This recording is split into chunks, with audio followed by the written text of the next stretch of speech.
Welcome to the Clear to Close podcast with our hosts, local mortgage expert Ryan Bolton and Carson Jones, owner of Team Honey with Red Rock Real Estate. Ryan and Carson have the questions and answers, tips and tricks, do's and don'ts, and expert guests to help explain all the steps needed to buy or sell real estate. And now it's time for the Clear to Close podcast. Welcome, everybody, to the Clear to Close podcast. My name is Ryan. With me, as always, is Carson Jones.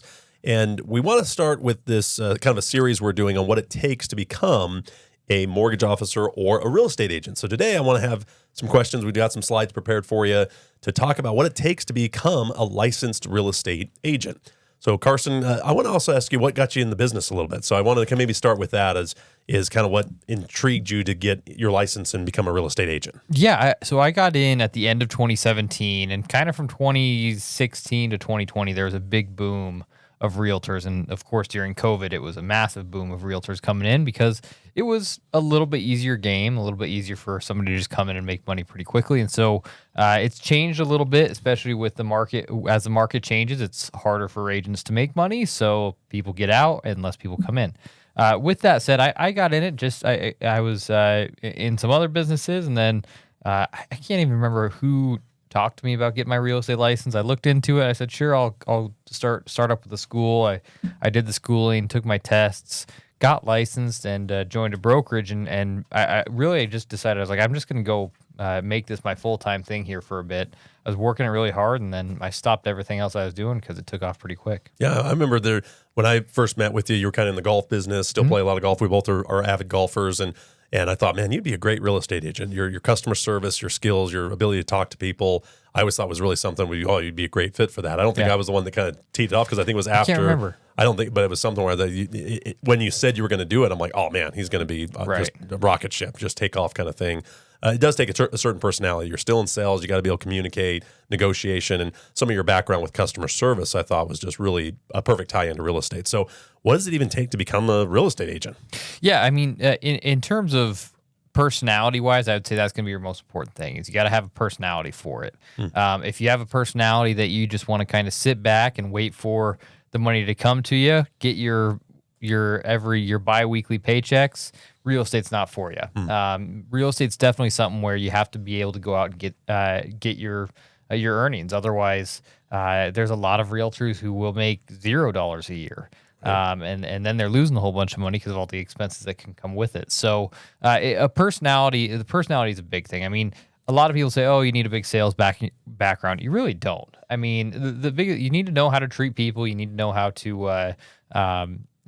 to manage and be organized with files. With that said, learning the contracts doesn't take that long. A lot of people, they worry about, oh, the contracts probably take so long to figure all that out. You can figure that out pretty quick.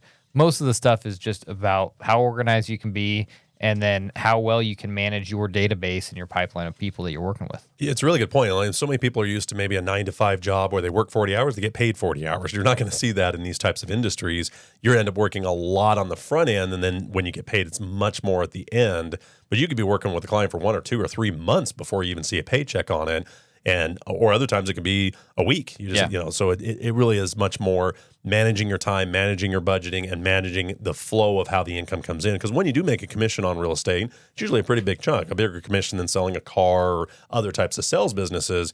But the time it takes to kind of get there is a lot longer. And you have a lot of upfront expenses you have to cover before you see the actual commission. Exactly. I mean, and the other thing you got to realize is there's a lot more sales in this industry that might fall through as compared to other sales jobs. I mean, say if you're selling a car, you're usually going to have a pretty good idea if you actually get the sale or not that same day, right? Even within a few hours. When you're selling houses, it could take, I mean, on average, from the time we get a new lead, the projected average is 18 months before you actually get a closing off of that lead. With that said, a lot of times you're going to be closer to 3 or 4 months if it's a good lead. But then once you get the contract signed, they go out and find a property. Yeah, your 30 days is probably an average contract, sometimes longer before that actually closes. So even if you get it under contract, doesn't mean you're guaranteed to get your commission. If the loan falls through, the client can't get qualified, something happens, and all of a sudden you've spent a month working on that client, that property, and it falls through, you're just out your money. There's nothing that you really get back. And we all know, I mean, exactly all the different things that can happen during these transactions that so many different things could happen to make it fall through. Then suddenly you did all this work and now you don't have a paycheck coming after all. That's why I see a lot of agents that will do 2 or 3 transactions a year. They get the paycheck kind of disappear. They come back in, kind of disappear. Yeah. So it is something where you've got to be working with a professional team that's doing it day in and day out that can kind of rotate those deals. Like in my business, you're always trying to have every step of the file going at all times. Right. You're always originating, always going through conditions, always going through underwriting, always going through closing. You've got to always kind of keep all those going so it can level off the highs and lows of the industry. But I see a lot of people that just, riding high as they can get and then as low as they can get the next month because they're just going through those roller coasters. It's true. And communication is huge with, you say, your lender, your title company, or your inspectors. All that communicating is extremely important. And so once again, if you don't have the personality that you don't want to be on the phone, you don't want to be communicating, doesn't mean you're making cold calls all day. A lot of it means you're talking to a lender like you, or you're talking to a title company or a home warranty company or an inspector. So there's a lot of different things that you're going to have to do there in order to really make it make sense in general to actually become a real estate agent. So we'll kind of take you through a little bit of the step-by-step process in terms of exactly what it's going to take for you to go from being maybe a server at a restaurant somewhere to actually being a licensed real estate agent that can officially be selling houses. And the one thing to know is that when you actually get your license, you can start day one. It's not like you have to go through more and more training. You can start day one. You can get someone under contract, and you can have a $80,000 commission check coming in real fast if you do things in a certain way. So, so let's go to slide 1. We'll talk a little bit about just kind of the eligibility requirements that you have, and this is actually almost identical to what we had for lenders. Yep. So you got to be 18 years old, have to have a GED or equivalent, so like a high school diploma, and then you just have to pass your background check. So they'll do some fingerprinting and all that type of stuff, making sure you are who you say you are. Very basic stuff that most licenses are going to do. Like with ours, there's a limit if you have a felony or certain things, especially involving money. So if it's any identity, there's certain things that can be misdemeanors. Most of the time, it's a felony. If you have a felony of any kind, you can't get the license. Is there a similar thing for real estate agents? Do you know if there's a catch-all? Yeah. Or is it more just, got to be a reason why there's a DUI or there's some other thing that's involved? For sure. So a lot of these you have to, when they do your background check, you're going to have to explain, this is what's going on, right? And then there's a few different associations. So you've got your county board. So here we have the Washington County Board of Realtors. They have some decision makers there. Then you have the UAR, the Utah Association of Realtors. And then you have the NAR, which is the big one. That's the National Association of Realtors. Okay. And there's been a whole bunch of news going on about the NAR and some brokerages starting to split away from the NAR. With that said, there's going to be decision makers who say that's like, we're going to let this slide or we're not going to let this slide. And then same thing, if you ever, let's say you go out tonight, you get a DUI, you do still have to report that to your division so that you actually they can determine. And that's such an important part. Next. I've seen so many people with the mortgage licensing, they will have something on their record and they won't disclose it. Yeah. You're much better just to fully disclose it and explain kind of why and how you've moved past it and you're moving on. The boards that look at this stuff, especially on the mortgage thing, they want those explanations. Now, if it's felony, certain things are just, nope, can't do it no matter what. Yeah. But there's times where, there's an explanation behind, there's a story behind everything. You're just better to disclose it than you are just hope they don't find it. Right. And I think you see a lot of people that, or maybe it's way old or they got it, completely expunged or removed. You're just better off to disclose it when you're trying to get these types of licenses. Exactly. And part of that is we are trying to get certain, especially in our industry, when you're dealing with credit reports and social security numbers and bank statements and pay stubs, W-2s, you've got to have somebody that have some sort of malintent with that information that has committed a felony using that information. So for us, there's probably a little more scrutiny involved because of the stuff that we have to maintain.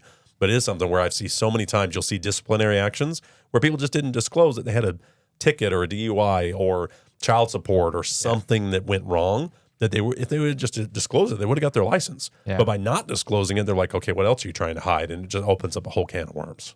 So if we go to slide number 2 up here, we'll start talking about the education requirements. So with the education, essentially a lot like what we did for the lenders again. So you start with 120 hours, and this used to be in-person classes that they did a long time ago. in the mid 2000s, they kind of turned everything over to online classes, which is great because you could just be sitting at home and have your classes play online. There's usually some quizzes at the end. 120 hours. Honestly, I've seen this take anywhere from 30 days to a full year, and it really just depends on how much time you put into it. When I personally took my exam, or started my real estate career, I was going through school, and I did the first maybe 5 or 6 hours over the course of like 2 weeks. I wasn't really going for it. And then something just clicked. I said, let's just get this done.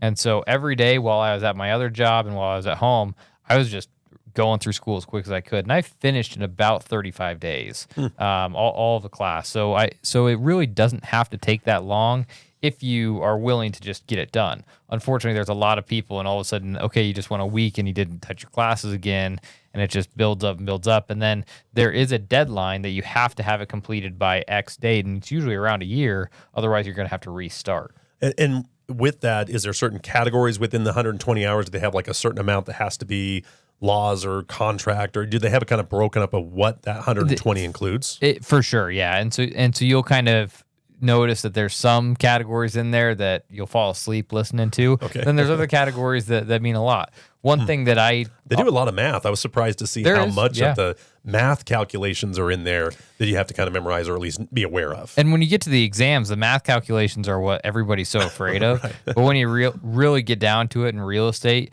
you realize that the calculations are super easy. It's usually like, what's the percentage of this? And it's like, okay, it's 100,000 times 0.03 or whatever it's going to be. But I remember when we did mortgage testing, they would give you a basic calculator, not one that we can use amortization. And you had any notes that you took, you had to turn in as well. Right. You couldn't take the notes with you, so you couldn't pass it to the next guy. I think they do the same type of thing. So you do have to kind of learn, even if before they wouldn't even let calculators in, now they at least let a basic calculator in.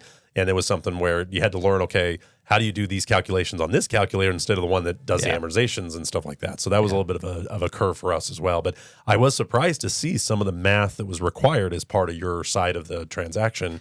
Well, once you get done with the test, I don't know how much you'll even use all those things anymore, other than just being aware that the calculation exists or it's for out sure. there. Yeah. Honestly, the math stuff you actually use a little bit more because a lot of it is just calculating percentages. Luckily, you have a calculator who does it all for you. Right. With that said, a lot of the other stuff that you use, title company takes care of it. The lender takes care of it. Right. You actually don't really take care of that much that you're going to use in school. The one thing about school is it doesn't teach you how to sell a house. Right. It never does. And so you've got that's one thing that we'll get to and kind of showing you what you need to do to learn that, of course. But the other steps of education that we talked about. So you've got the national exam and the state exam. So that's back on slide 2, I think. Let's pop that back up again. Okay. So so after you finish your school, you're going to take the national exam and the state exam at the same time. I think you can split them up on days, but usually you're just going to take one and take the next one right after that. And I would think you'd want to do that pretty quick after the 120 hours just so things are more fresh. I would think if it took you that long, you probably would miss more than if you just kind of get done with the education and bam, right into the test, I would think. Yeah.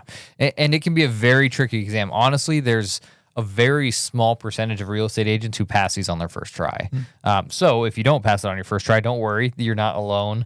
I know people who had to take it 6 or 7 times before they actually got through it. For me, what I did, I actually did not pass my state exam the first try. I passed the national on the first try. State exam, I missed it by a couple, then passed it fine the second try. But once you get that, then you just do your fingerprinting. Usually you can do your fingerprinting right there at the testing center. They send that in. Then it'll go to whatever state's division you're with. So it's going to go here. It will go to the Utah Division Association of Realtors, right?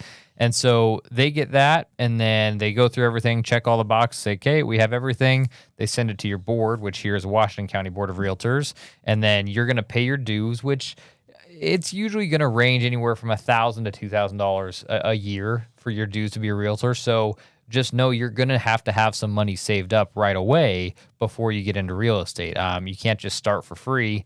Your school is going to be pretty cheap, $100, $200 at the most. Testing is usually free, at least for your first try, and then you have to pay after that. With that said, but once you start joining your board of realtors and get into all that and your MLS, you could easily be paying $1,500 to $2,000 real quickly.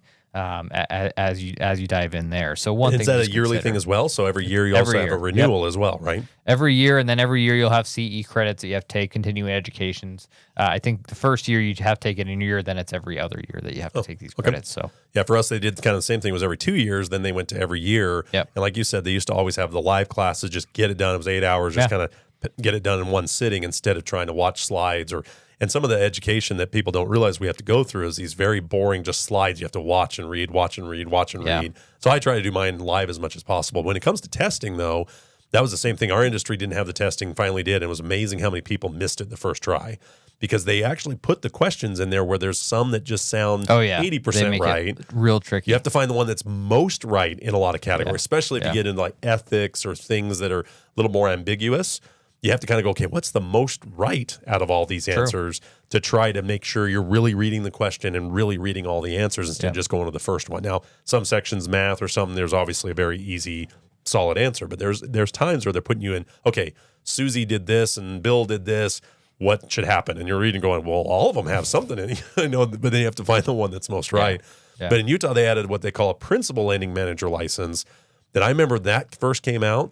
There was a huge percentage that didn't pass the first time because nobody practiced for it. They're, well, I've been a loan officer for 10 years. I'll just go and nail this thing. And people were coming out in droves going, study for this. They made this test. They purposely make it so a lot of people fail. So is that something where the broker's kind of a similar thing? Do they have another test on top or another? They do, yeah. So you have to have a certain amount of years experience. I think you have to have 3 years of experience and then a certain amount of sales credits that you've built up over your career as a real estate agent. Then you could go into the broker school and take a broker's exam as well. So yes, you can get to that point. So you kind of have your agent, you're under the board. Is the broker kind of the step between the board and the agent? Is that kind of how they try to do that? So that's a good point. So we'll actually go to the third slide and this will kind of begin to explain it. So after you pass your test, after you get all that done, you're official with the county. You have to, you're interviewing brokerages, you're interviewing teams, and really you could be doing this while you're in school, right? So number one is after you get licensed, you have to hang your license with a broker. Okay. Now this could be Keller Williams, Remax. I'm with Red Rock Real Estate here in St. George. There's tons of different brokerage. Every town in America has multiple brokerages at it, right? I don't think there's a single place in the United States that doesn't have some sort of real estate brokerage associated with the town. So figure out which brokerage you want to do, and there's going to be a few keys to this. Number one is, as a brand new agent, you're going to want to figure out, okay, who can help me the most? Who can kind of help me get my career started? Because it really is, after you've paid all the fees and done all, it's going to be a little while before the first commission really kicks in. So it can be a couple months before you get your first deal, maybe even longer. A lot of times people like to say 6 to 8 months before you get paid. Ideally, it should be a lot sooner than that if you're doing the right things. But yeah, sometimes it can take 6 to 8 months really easily. So pick the right brokerage. And what I like to tell newer agents for this is pick somewhere who is going to have some good mentors for you to work with and learn from. More than that, you're going to want somebody who's actually giving you CRMs, giving you softwares, and giving you stuff like this that they've already proven to work that you can then just take and just implement directly into your business. Unfortunately, a lot of agents, they go in and they're just using an Excel spreadsheet as their contact management, and that's going to get real difficult real quick when you're really trying to do a large amount of sales. And so your other option, of course, is a team. Now, you're still with a brokerage. So for myself, I own Team Honey. So Team Honey Real Estate, I'm the owner of it, and then we have 9 or 10 agents who are with me at the team. So essentially, I work as their mentor. I give them a contact management system, and then I pay for a whole bunch of leads. So they're continuously getting leads, and we do a whole lot of marketing for them throughout. And we do classes, trainings, team meetings, rewards. So it's kind of a cool atmosphere because you get away from that being a solo agent, in the trenches on your own, to now you've got a team who has sold a lot of houses. We just hit $100 million in sales for our team's life career so far, which is kind of cool. That's really cool. But you want to be working with people who have done it before. Well, I would say I see the people that are out there on their own. They have to do way more to keep their business running. Yeah, they have to be the executor, the finance manager, the timekeeper, the assistant, the transaction coordinator. They have to do all of it. Where a lot of times these teams, you'll be able to see what other people are going through. Right. You'll be able to hear the stories of, hey, this lender did well, this title company did well, or this did bad, or hey, I ran across this issue on the contract. Maybe everybody should be aware of. So it's kind of a rising tide raises all ships kind of thing when you're part of some of the teams. And I think certain people do gravitate towards doing it on their own, especially at the longer you've been doing, the more you feel like you can handle more of it. But as a new person, teaming up with somebody that's already gone through 10, 15, 20 transactions before you, you can your learning curve goes up so quickly by teaming in. And I have to say, I've worked with a lot of real estate agents in town, and your team has done an incredible job of the rah, the supporting everybody, your little sales training. He has all these fun little incentives to get everybody points. If they do certain things, they can win other prizes. So that's one of the things I think from your customer service background, you've really built a team that just is having more fun than other teams. I'm going to tell you right now, you guys have a lot more fun doing this. Well, and we try to make it rewarding for people because, again, you get, let's say you get a $50,000 paycheck. A lot of that's going to go to taxes. Right. Unfortunately, a lot of people don't recognize that. You get 50 grand, at least 10 of that's probably going straight to the government. Right. Unfortunately, there's so many agents who just take that 50 and play around with it, and then all of a sudden tax season comes up and they say, how much money do I owe here? I don't have this much money. Say, well, you did. You just gave it away. And so a big benefit of having a team is to have people who have done this before and can explain this. This is what you need to do. Yeah, I know you just business side of things, not just the customer side of things. Everything, the tax side of things. Saying, okay, now you got to make sure that you're consistently staying up on your pipeline and farming each of these people and showing them what it's taken you to get success. Now, as a brand new agent, when I come in, when I first started, I said, yeah, I can do this all on my own, no problem. And I realized quickly that you can, but the amount of effort it's going to take is massive. Right. And if you come into the business and you say, I'm going to make some good money in real estate, but I'm also going to have my job in the evenings, and then I also am going to go to Vegas every other weekend and go party, you won't be successful. Right. I mean, you really won't. That's what I see too. You see people that do 1 or 2 transactions, they get that big commission. Yeah. Even if they worked on it for 4 or 5 months beforehand, there's a lot of lead up to these commissions, and then they just disappear. Instead of taking that money, reinvesting it back into it, and kind of just keeping the wheel going. So it isn't a start, stop, which is almost any sales business is going to have these higher months and lower months. You're going to have peaks and valleys. And right now there's definitely more of a valley that if you're not setting yourself up more long term, then it is something where you're going to be months without a paycheck. Sometimes. It's true. I mean, I've gone multiple times in my career where I've gone a full quarter without getting paid. With that said, then all of a sudden I could have 1 month where I might make over $100,000. Right. And you feel, hey, this is great. Like I'm killing it. And then all of a sudden you just realize that because you had that one big month, during that big month, you stop prospecting, you stop building your pipeline. Right. You have to keep the schedule. And if you talk to a lot of the top agents, really anywhere in the country, they'll say the number one key is to prospect every single day and find new people to add to your pipeline of clients. Now, all this means is pretty much having conversations with people about real estate. And you will get a lot of people that say no. And by a lot of people, I mean you're going to get 9 out of 10 people that say no. Right. Or not right now, or especially not right now. 9.8 out of 10 that say no.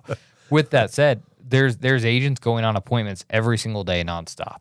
Like I said, you've always got to be working on every part of the business. You do. If you're only working on closings, you don't have anything else once those are out of the way. Yep. If you're only working on prospecting, you're not making any money because you just feel like all you're doing is getting no all day long without having a couple do it. So I have my calendar too where I'm always trying to make sure everything's being touched, not only to rejuvenate myself a little bit. If you're always cold calling or always doing one part of the business, the other parts get neglected and you're playing catch up to wherever you spent all of your time. So it's a really good point to just make sure you're always kind of talking about this stuff. And that's why we do the podcast. That's why we enjoy what we're doing, is because this is what we do. Yeah, that's right. I mean, we do it and we're trying to help other people do it because it can be a great career both as a lender and as a realtor. You just have to do it right. And once again, when we talked about teams, when we talked about brokerages, I know the biggest thing everybody's always going to consider in there is commissions, right? And everybody says, oh, well, this brokerage is going to take only $500 of each of my sales, but this brokerage is going to take 25%. But the real number is what's your cap. And most brokerages are going to be between $10,000 to $15,000. If they both have a $10,000 cap, that shouldn't matter. Right. If that matters to you, you're literally just saying, well, I'm not even going to sell 10 houses this year, so the cap doesn't matter to me. You're always trying to cap with your brokerage, so then after you cap, you're 100% commissions. With a team, people look at a team, they say, oh, well, they're going to take 50% of my commissions, but the team is also there to give you that business. And that's the one big difference between being solo and being on a team. If you're solo, if you want to get leads, you're going to have to spend between $2,000 to $5,000 a month just to go out and buy enough leads for yourself. With a team, we provide you with leads. And that's why I do recommend, especially for a new agent, those first at least 2 to 3 years, you're probably going to want to be with an experienced team who can provide you good leads so that you can get some consistency right off the bat without having to just say, well, here you go. Here's your chair. Good luck. Now find some people who want to sell their house. It's that's the brutal truth to a lot of people. They get in there, they get into business, and good luck. So make sure you find somebody who can help you out. Yeah, and Red Rock's been growing like crazy. It's a great group of people in here. So if you are looking at making a move, maybe it's something where you want to become part of a honey team over at Red Rock. If you're thinking about making some changes, a lot of people, as their dues are starting to renew, they're starting to decide, am I going to keep doing this or not? Yeah. Maybe it is time to make a change by joining a team instead of being on your own so much. Yeah. How many more deals can you close? You don't have to close that many more deals to make it work. So great show, guys. This has been the Clear to Close podcast with Ryan Bolton and Carson Jones. Please submit your comments, questions, and topics for future episodes to cleartoclosepod@gmail.com. That's clear the number 2, closepod@gmail.com. Or find myhomeutah.com or ryanbolton.com. Please like, follow, and share. And until next time, this is the Clear to Close podcast. Views expressed do not necessarily reflect those of Patriot Home Mortgage or Team Honey with Red Rock Real Estate. License number NMLS 299717. This has been a production from a podcast studio.